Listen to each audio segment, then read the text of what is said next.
Hola a todos, Dios les bendiga, bienvenidos nuevamente a nuestra escuela dominical donde vamos a estar escudriñando un poco la palabra de Dios. Hoy vamos a culminar con la carta a la Odisea, así que si ya estás listo, prepara lápiz, papel y Biblia y prepárate para el estudio del día de hoy.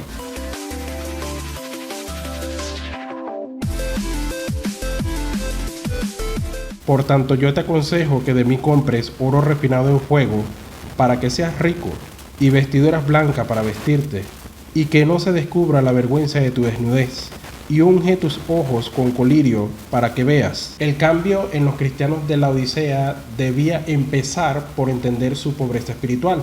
Mientras nosotros consideremos que podemos por nuestros propios medios satisfacer ese deseo de riqueza, de vestido o de la vista, nunca vamos a poder recibir eso de parte de Jesús. Es por ello que debemos buscar siempre estas cosas de parte de Jesús en vez de confiar en nosotros mismos. Y si ellos cambian de actitud, entonces van a recibir de parte del Señor su herencia, un oro puro refinado en fuego.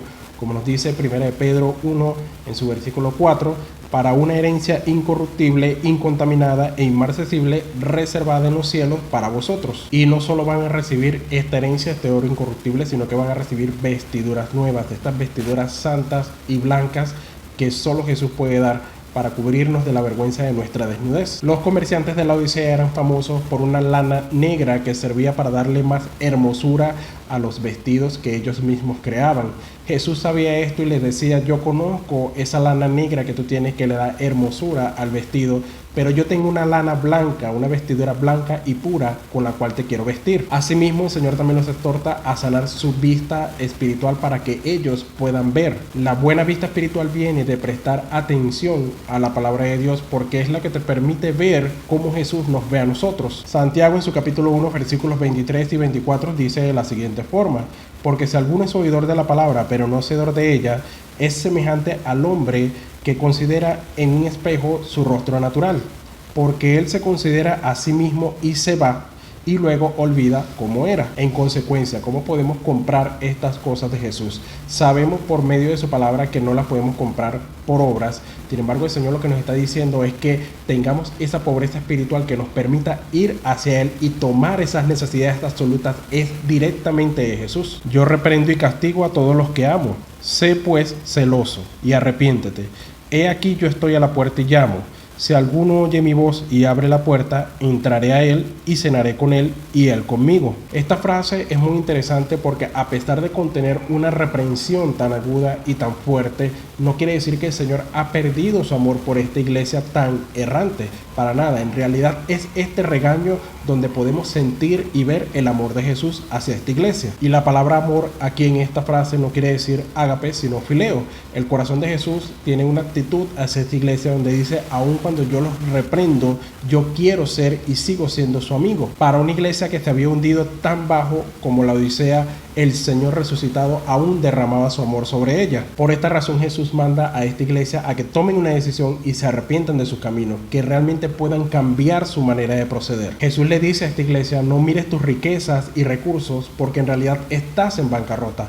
Date la vuelta ahora y mírame a mí, mira a Jesucristo. La palabra griega en este versículo de celoso es la misma de caliente que se usa en el versículo 16. A pesar de que el Señor detestaba la tibieza de la Odisea, Él deseaba con todo su corazón que la iglesia de la Odisea fuera caliente en un fervor y un celo ardiente en su relación con Él. Estos cristianos en la Odisea estaban en un peligro espiritual porque al estar en esa tibieza se veían en riesgo de que el Señor los vomitara de su boca. Por eso es que el Señor hace esta reprensión tan fuerte para que ellos puedan reaccionar y puedan cambiar de su actitud. El Señor los exhorta a no ser tibios, sino calientes, a no ser arrogantes ni autosuficientes ni de no necesitar ayuda. Ellos tenían que cambiar radicalmente esta manera de pensar. Esta es una frase que Jesús le está diciendo a su iglesia, es por lo tanto una de las frases más hermosas que Jesús le da a su iglesia específicamente en toda la Biblia.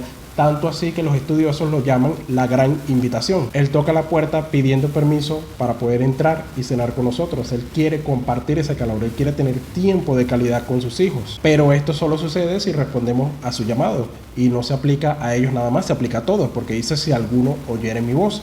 Entonces aquí el Señor nos está invitando es a tener comunión con Él. La Odisea había perdido comunión con Dios y el Señor estaba invitándolos a regresar nuevamente a esa comunión con Él. Esta frase aplica tanto para el pecador como para los santos de la misma manera. Jesús siempre quiere tener una relación íntima, quiere tener una relación cercana, quiere tener una relación en celo, en fervor con cada uno de nosotros. Pero qué triste es que Jesús está afuera llamando a la puerta.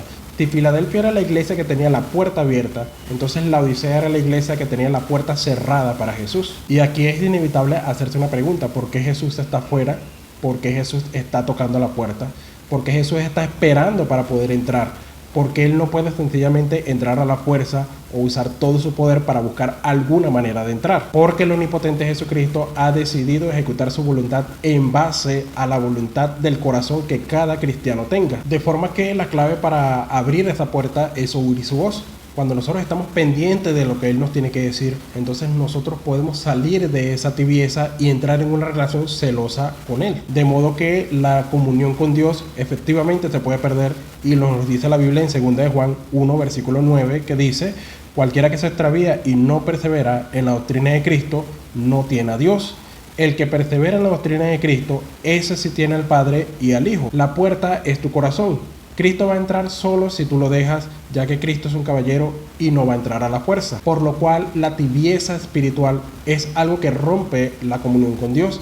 Qué hermoso es nuestro Señor cuando Él está preocupado porque nosotros busquemos esa comunión con Él, más que nosotros estar preocupados por tener comunión con Él. Y le da una hermosa promesa a cada persona que decide entrar por esta puerta. No es como cuando uno jugaba de niño, que iba con sus amigos y tocaba el timbre de las puertas y entonces uno salía corriendo. Jesús no va a hacer eso. Jesús no va a tocar el timbre para salir corriendo. Jesús promete que todo aquel que le abra la puerta de su corazón va a entrar y va a cenar con Él. Qué linda promesa nos está dejando el Señor en este versículo. Y aquí es donde Jesús nos quiere. Este es el lugar, en una comunión permanente con Él, que podamos estar en esa relación hirviendo, fervorosa hacia el Señor.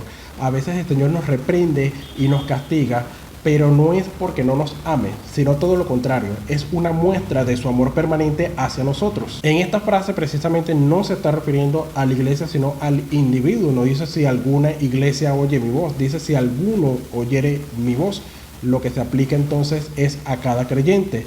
No se trata de hablar de poner bien a la iglesia, porque en realidad si todos los hombres o todas las personas que son parte de esa comunidad de la iglesia trabajan para tener una comunión fuerte y estable con el Señor, entonces esa es una iglesia que va a avanzar hacia el éxito. Al que venciere le daré que se siente conmigo en mi trono, así como yo he vencido y me he sentado con mi Padre en su trono. Y el Señor aquí no está diciendo que el vencedor es una persona tibia, sino que sencillamente los está exhortando a cambiar esa actitud y ese comportamiento para que ellos puedan ser vencedores para Jesús. De tal modo que aquellos que logren vencer esta indiferencia, esta tibieza espiritual, el Señor les está prometiendo que van a disfrutar de un lugar con Jesús entronizado. La Odisea es sin duda alguna la peor de las 7 iglesias, y aquí vemos que el Señor le da la promesa más eminente de todas ellas, mostrando que aún el peor se puede arrepentir, que puede conquistar finalmente y lograr lugares de gloria en Cristo Jesús. En la Biblia encontramos una ilustración sobre aquellos vencedores que son entronizados. Se refiere a los hijos de Zebedeo, y la historia se encuentra en Mateo capítulos 20 y empieza en el versículo 20. Dice de la siguiente forma: entonces la madre de Santiago y de Juan, hijos de Zebedeo, se acercó con sus hijos a Jesús, se arrodilló respetuosamente para pedirle un favor. ¿Cuál es tu petición?, le preguntó Jesús. La mujer contestó: te pido por favor que permitas que en tu reino mis 2 hijos se sienten en lugares de honor a tu lado, uno a tu derecha y el otro a tu izquierda.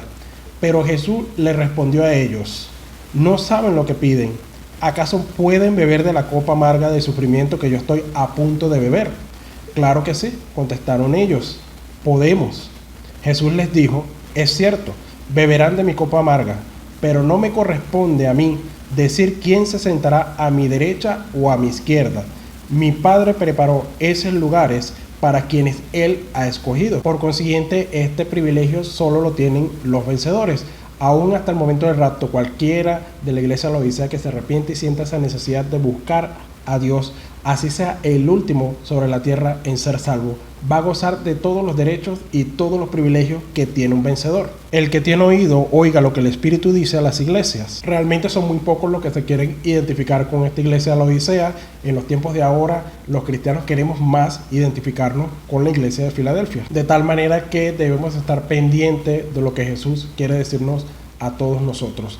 Debemos librarnos de esa confianza, de ese exceso de confianza si lo tenemos, y si estamos de alguna manera tibios espiritualmente, debemos salir de esa condición espiritual tan peligrosa para el cristiano, porque el Señor nos quiere en una relación de comunión constante y permanente con Él. Antes de concluir, los voy a dejar con un cuadro ilustrativo donde van a poder ver las 7 iglesias, su principal característica y su versículo clave.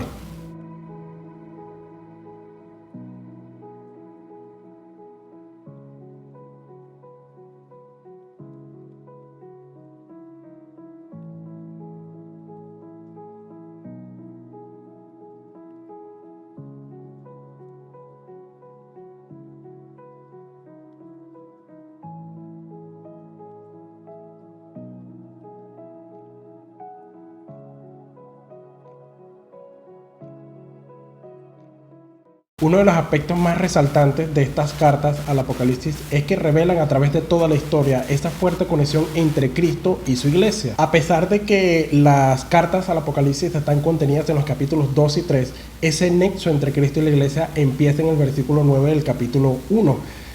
Vamos a ver que antes de dar una visión a las iglesias, vemos a un Cristo glorificado, pero junto a su iglesia. Lo que nos quiere decir que antes de mirar las imperfecciones de la iglesia, debemos mirar la perfección de Jesús. Antes de ver las luchas que tiene la iglesia, debemos detenernos en los sufrimientos que padeció Jesús. Antes de saltar los aparentes méritos y las riquezas de la iglesia, debemos entender que ellos no son más que pobreza ante la justicia de Cristo. De esta manera, nuestra fe es fortalecida y estamos preparados para enfrentar estas luchas espirituales con mucha más confianza. De tal forma que las cartas a las 7 iglesias nos ayudan a hacer un análisis individual y un análisis como iglesia. Nos permite preguntarnos cómo van nuestras obras. ¿Existe diferencia entre aquello que digo y lo que soy? ¿Qué espera de mí Dios en este día? ¿Y qué espera Dios de nosotros como una comunidad y como un pueblo? Estas preguntas resuenan en la iglesia el día de hoy, pero el Señor quiere que cambiemos para que podamos luchar, para que podamos ser vencedores, para que al final podamos reclamar esa herencia incorruptible, esa corona inmarcesible de gloria. De esta forma culminamos las cartas a las 7 iglesias y con ello lo que fue y lo que es. A partir de ahora vamos a comenzar a estudiar las cosas que serán después de estas, es decir, las profecías que aún no se han cumplido. No obstante, antes de continuar, la próxima semana vamos a hacer un pequeño paréntesis para tratar 2 temas importantes. La primera de ellas es qué es la apostasía y cómo podemos identificarla, esto a raíz de la iglesia de la Odisea, y la segunda es hacer una explicación muy breve y sencilla sobre la profecía de las 70 semanas de Daniel, indispensable para poder seguir avanzando en este estudio de Apocalipsis. Así que sin más nada que agregar, no queda más que despedirme invitándote el próximo domingo a nuestro Entretanto número 1. No olvides suscribirte a nuestro canal de YouTube y activar las notificaciones para que puedas estar al día con todo lo que subimos a través de esta red. También síguenos por Facebook e Instagram como Iglesia Caracas Este 2. Nosotros transmitimos nuestros servicios todos los jueves a las 5 de la tarde y los domingos a las 11 de la mañana. Y si vas a hacer alguna mención o vas a compartir alguno de nuestros materiales, no olvides hacerlo siempre con el hashtag La Iglesia Sigue Activa. Dios te bendiga y nos vemos el próximo domingo.